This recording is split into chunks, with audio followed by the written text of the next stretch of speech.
We are the ones who were engaged in cultivation, irrigation, and planting the crops that gave us what we wanted to have, so that when the famines came and the droughts came, we still could eat, when other people only could run from one place to nomadic life to the other. We started that.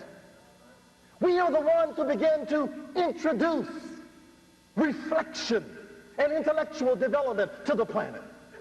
If you follow the development of African life from the base of Mount Kilimanjaro, moving up the Nile River, what you find is the growth of civilization going over thousands of years.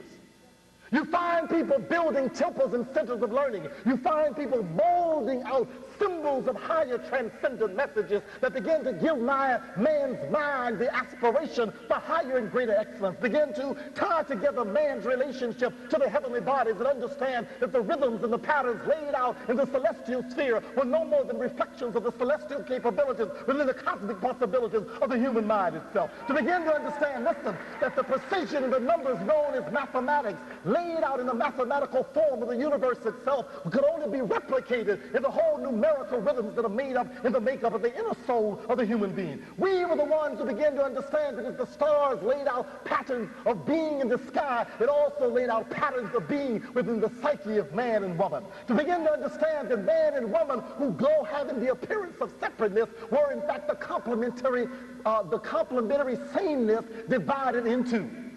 To understand that there was no fragmentation in nature, but to understand the principle of unity in all that was nature. To understand that healing was not just a process of the body, but it was a process of the mind, a process of the spirit. It was not one person doing the healing, it was the community that made healing take place.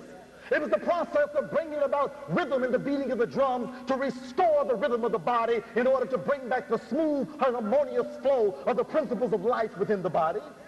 These are things that Africans did for hundreds of years, and built mighty pyramids, and built mighty temples, and built symbols of saints, and built a whole civilization that over and over again replicated and expanded itself, laid out ethical principles such as the 42 negative confessions, which served as the first codified conception that ethics was the way to be alive on the planet.